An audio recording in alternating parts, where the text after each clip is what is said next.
Today we'll be studying how horror films have changed over the years by looking at the most popular films of their time, using IMDb, and analyzing it.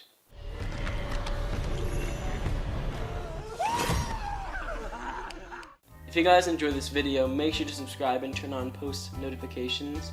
Also, here's a timestamp if you want to skip to any of the dates in the video. Today we'll be passing the silent film era, because, well, it's boring.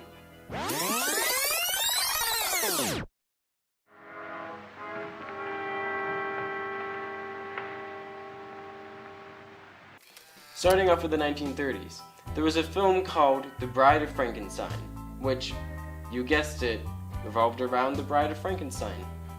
Even though it's classified as a horror film, it feels more like a romance film, and it's actually kind of sweet and sad.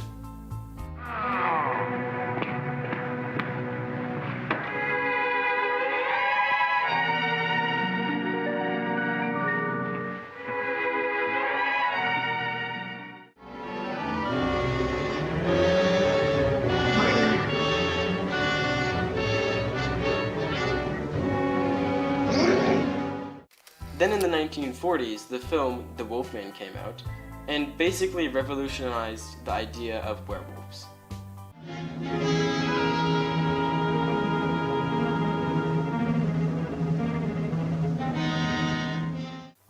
Now, most people, myself included, would say that remakes are worse than the original, but I would have to say that this one's better.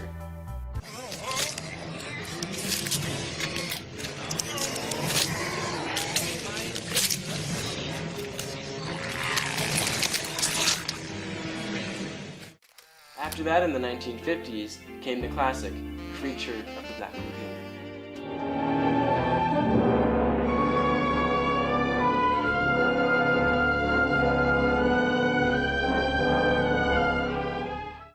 Which is a film about a monster inside of a lagoon that is misunderstood and ends up being hunted. Fun fact, this is also one of the first 3D movies.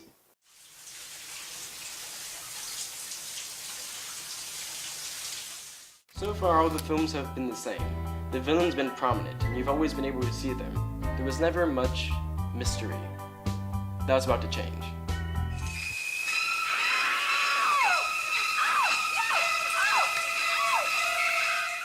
Then in the 1960s, when horror gained fame with films like Psycho and Night of the Living Dead, these films set the stage for horror films, and were the scariest films of their time.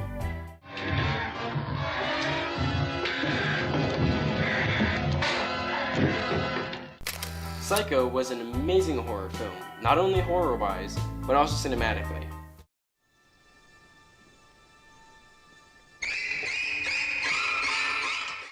Fun fact, the actress that was in the shower scene can only take baths now. Another fun fact, for 2 months after seeing this film, I couldn't take a shower without looking directly at the door.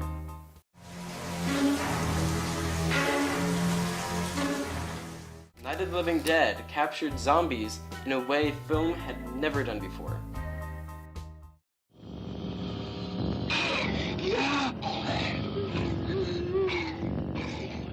It was one of the first films with extensive gore, showing zombies eating human flesh, which nowadays isn't really considered gore with TV shows like The Walking Dead.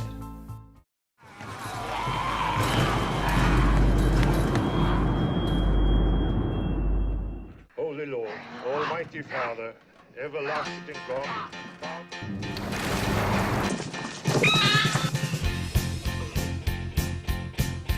Then the 70s came around, with some of the greatest films of all time, like Jaws, The Exorcist, and Alien. Jaws not only scared kids from getting into the ocean, but also adults. It's still shown in theaters today, and was Steven Spielberg's second film.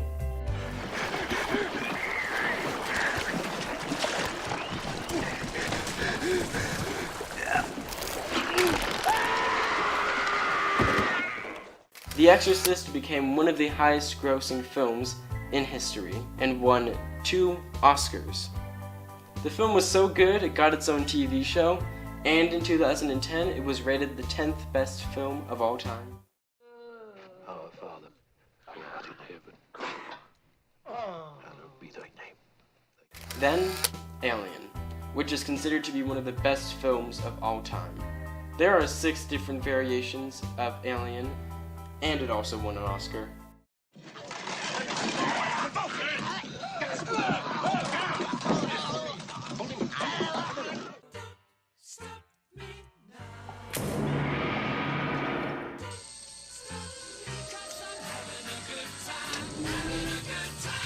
Then in the 1980s, films like The Shining and Poltergeist came out and showed what true horror is.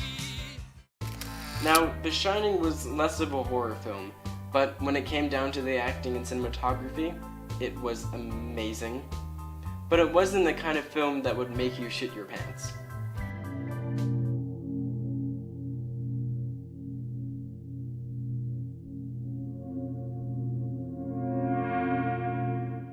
Then there was Poltergeist, which is my number 2 scariest film of all time. Here's why. It wasn't the storyline or the cinematography or the acting. It was the fact that they piled on so many scary scenes in it. It wouldn't reach my top 10 films of all time, but it definitely reaches my number 2 spot for scariest horror films. And by number 2, I mean number 2 in my pants.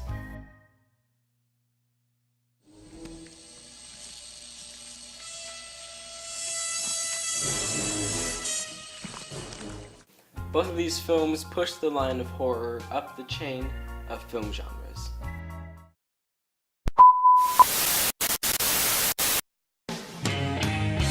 Then, in my opinion, where horror films peaked.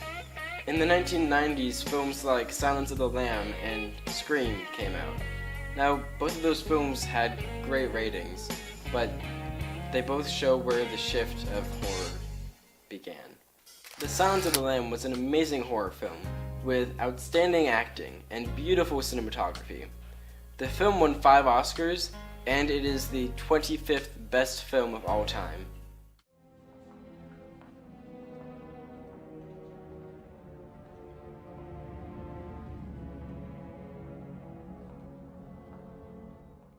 Then there was Scream, which seemed like a bunch of teenagers just killing each other. It didn't really have an artistic side to it. It just felt like horror for horror's sake.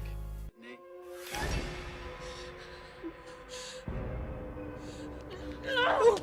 Ooh. Oh, now, whoa. What's the matter, Sydney? You look like you've seen a ghost. After that, the 2000s came around. This, in my opinion, was the worst time to be a horror filmmaker, mainly because of the poor writing and the overuse of jump scares.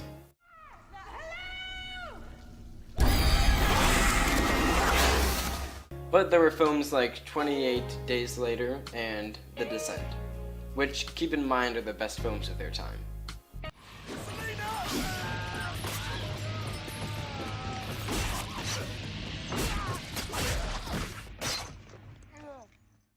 The Descent is a film about people that explore a cave system and end up getting trapped inside with the creature.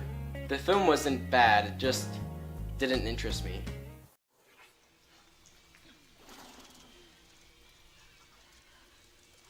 Where is it? This way! Matt! Hide! Let's go! Then there was 28 Days Later, which is a film about a zombie apocalypse in England. It had some good moments where it dove away from zombies and more to human emotion.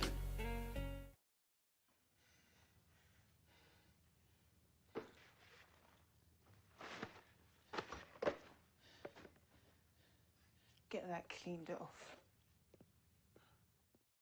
Then, now. Horror films in the 2010s either feel cheap or they're remakes/sequels of older films. Granted, that's the majority of them, but let's look at some of the best. There were films like A Quiet Place and Get Out.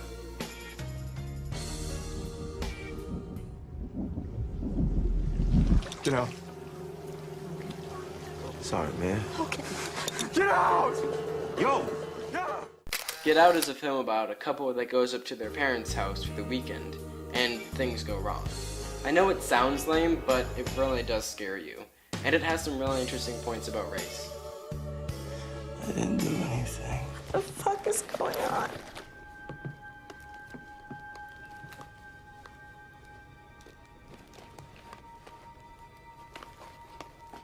Where are those keys, Rose? You know I can't give you the keys, right, babe? Then A Quiet Place, which is my personal favorite horror film of all time. It's about a post-apocalyptic world where you cannot make a sound or else monsters will eat you. In most films I'll expect jump scares, but in this I just felt tense the whole entire time while watching it.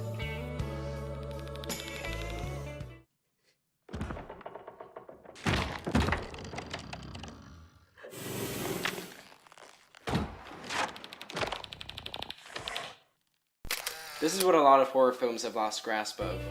Nowadays it's just jump scares and cheap effects. But it's amazing to see how horror films have changed over the years. I'm Cosmo BZ, and if you enjoyed this video, make sure to leave a like and subscribe, and I'll see you guys next time. Peace!